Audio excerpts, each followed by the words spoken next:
अस्सलामुअलैकुम। पाकिस्तान उन ममालिक में शामिल है जो स्पोर्ट्स को पसंद करता है। पाकिस्तान में जो सबसे मकबूल तरीन स्पोर्ट्स है वो है क्रिकेट। कहा जाता है कि क्रिकेट और सियासत को अगर पाकिस्तानियों की जिंदगी से डिलीट किया जाए तो ज्यादातर पाकिस्तानी जो है गूंगे हो जाएंगे। खैर क्रिकेट आज मैं थोड़ी सी हट के जो है ना टॉपिक आप दोस्तों के पास लाता हूँ कि जो प्लेयर हमारे इंटरनेशनल लेवल के क्रिकेट खेलते हैं, इंटरनेशनल लेवल पे जाके खेलते हैं, वो सैलरी कितना लेते हैं। वैसे तो उनकी परफॉर्मेंस पिछले 3-4 महीनों से जीरो है। हमने रिसेंटली देखा चैंपियन ट्रॉफी में जो है ना हमने जो ग्रुप स्टेज में ही रहे, हमने सेमीफाइनल तक क्वालिफाई भी नहीं किया और अब न्यूजीलैंड से भी हम हार चुके हैं। हमारे पास जो ये 11 खिलाड़ी ये हमें कितने के पड़ रहे हैं, इनको हम जो है ना हर महीने कितनी सैलरी देते हैं। आज मैं इस हवाले से बात करूंगा। इस टॉपिक पर जाने से पहले सबसे पहले थोड़ी सी पीसीबी के बारे में बताओ। पाकिस्तान के अंदर जो इदारा क्रिकेट को कंट्रोल करता है वो है पीसीबी। पीसीबी का जो फॉर्मल नाम है वो था बीसीसीपी।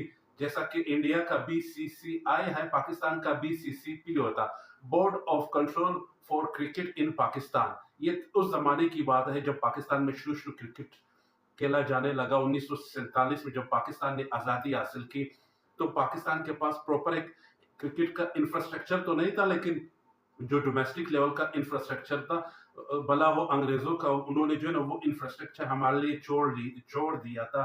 तो वहाँ डोमेस्टिक लेवल पे थोड़ा बहुत जो है क्रिकेट होता रहता था। 1949 1 मई 1949 को इससे पहले जो 2 साल थे वो अनऑफिशियली जो है क्रिकेट होता रहा, जो है ना टीमें क्रिकेट खेलते रही डोमेस्टिक लेवल पे। 1 मई 1949 को पहली दफा हमने क्रिकेट के लिए एक इदारा बनाया जिसका नाम बीसीसीपी था। बाद में इस इदारे का नाम चेंज करके हमने पीसीबी रख दिया, पाकिस्तान क्रिकेट बोर्ड। पाकिस्तान जो है ना 1949 में ही आईसीसी का जो है ना मेंबर बना। उस वक्त आईसीसी इंटरनेशनल क्रिकेट काउंसिल नहीं हुआ करता था, उस वक्त इंपीरियल क्रिकेट काउंसिल हुआ करता था। सारी वो टीमें होती थी जिसमें जो ब्रिटिश राज ब्रिटिशियर ने जिन ममालिक के ऊपर जो है ना राज किया था, उन्हीं टीमों को जो है ना शामिल किया जाता था। बाद में उसको आईसीसी का नाम दिया गया। पूरी दुनिया वर्ल्ड लेवल पे जो है ना क्रिकेट टीमों को जो है ना इकट्ठा करने लगा, या उन्होंने जो है ना पार्टिसिपेट इसमें की। पाकिस्तान ने जो अपनी पहली सीरीज खेली वो थी इंडिया के खिलाफ 1952। अक्टूबर से लेकर नवंबर तक जो है ना पाकिस्तान ने पहली सीरीज इंडिया के खिलाफ खेली। ये 5 मैचों की टेस्ट सीरीज थी।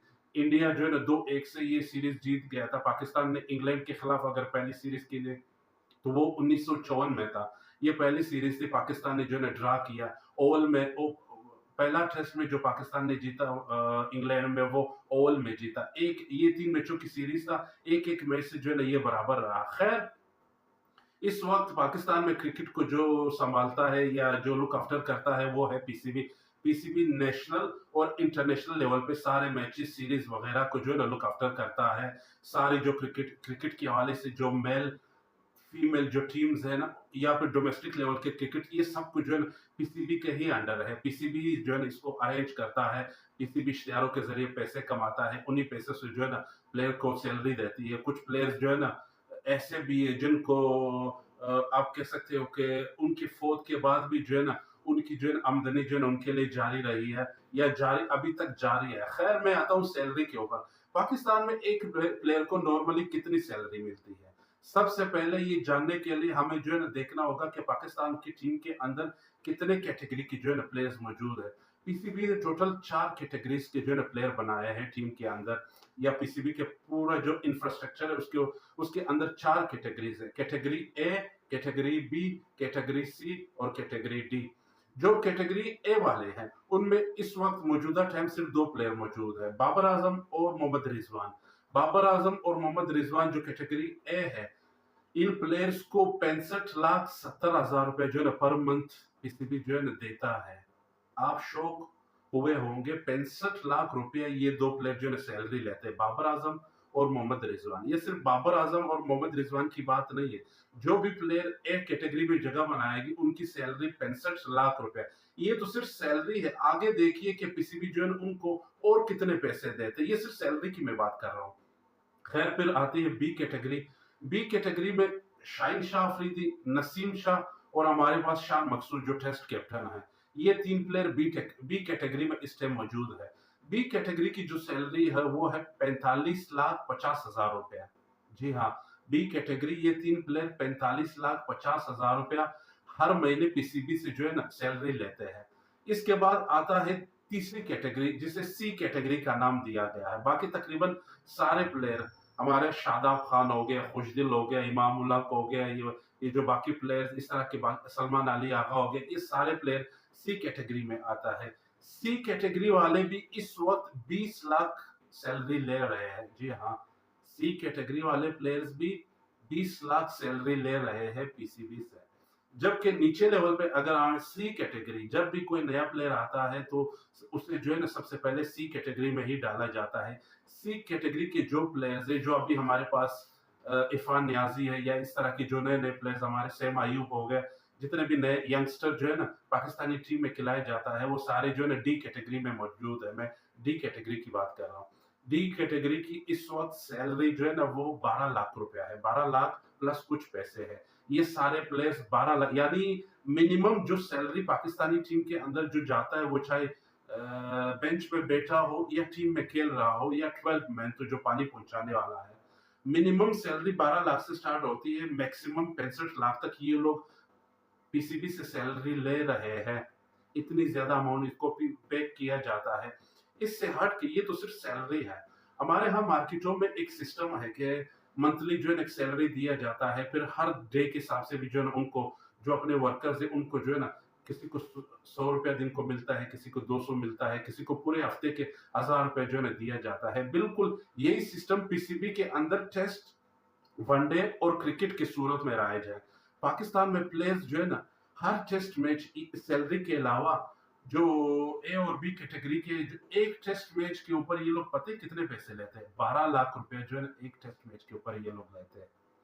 जो प्लेयर एक टेस्ट मैच खेलता है उसको हर मैच की फीस 12 लाख रुपया दी जाती है, जबकि वन डे की फीस जो है ना वो 6 लाख रुपया है।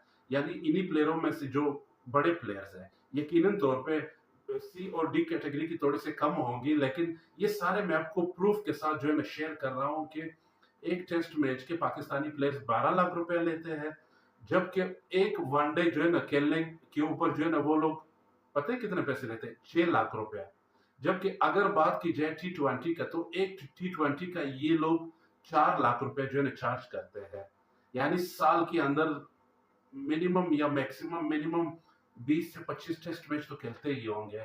इसी तरह जो है ना वो 30 से 40 वनडे मैचेस तो खेलते ही होंगे पूरे साल के अंदर, या इससे भी ज्यादा। T20 तो फिर कुछ ज्यादा ही है। तो आप अंदाजा लगाइए, एक प्लेयर अगर, सिंपल सी मिसाल मैं अगर आपको देता हूं, अगर एक प्लेयर 30 या 20 टेस्ट मैचेस खेलता है पूरे ईयर में, पूरे साल के दौरान, तो 12 लाख रुपया से आप मल्टीप्लाई कीजिए 20 टेस्ट मैचों के कितने पैसे बनते हैं। अगर 30 वनडे खेलते हैं तो 6 लाख के हिसाब से ये कितना बनता है। और अगर T20 50 T20 पूरे साल में खेलते हैं तो इनकी कितनी अमाउंट बन जाती है। खैर ये तो थी सैलरी और दिहाड़ी, इसको आप साइड पे रखें। अब आते हैं पेंशन के ऊपर। पीसीबी के जो ऑल ऑफ फेम या पीसीबी के अंदर ऐसे प्लेयर्स भी मौजूद हैं जिनको बाकायदा पेंशन दिया जाता है। उनकी भी जो है ना कैटेगरी बनाई है, ए कैटेगरी के पेंशन, बी कैटेगरी के पेंशन और सी कैटेगरी के पेंशन।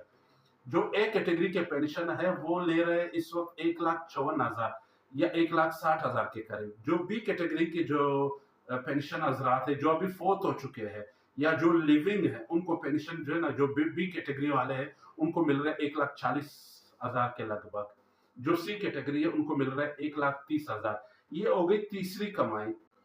बात अब यहाँ खत्म नहीं होती। ये तीन चीजें तो, ये तीन तरीके से जो ये लोग पैसे कमा रहे हैं इनको साइड पे कीजिए। अब आते हैं चौथे तरीके से।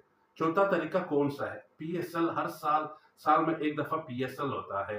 पीएसएल के अंदर जो है ना हर प्लेयर को खरीदा जाता है टीम के अंदर, या तो खरीदा जाता है या वो पहले से टीम के अंदर मौजूद होता है। हर साल इनको पैसे दी जाती है। जो महंगा से महंगा तरीन प्लेयर होता है वो 10 से 15 करोड़ करते करते जो है ना 5 करोड़ के भी प्लेयर्स है, 2 करोड़ के भी प्लेयर्स है, लाखों में भी जो है ना प्लेयर्स खेल रहे हैं। यानी जो ए कैटेगरी वाले प्लेयर्स है या बी कैटेगरी वाले प्लेयर्स है वो नॉर्मली जो है ना 8 से 10 करोड़ रुपए जो है ना पीसीबी के जो पीएसएल के फ्रेंचाइजीज है इनसे उनको मिलता है। ये पीएसएल से जो है ना ये लोग कमा रहे होते हैं। फिर इनको भी साइड में कीजिए।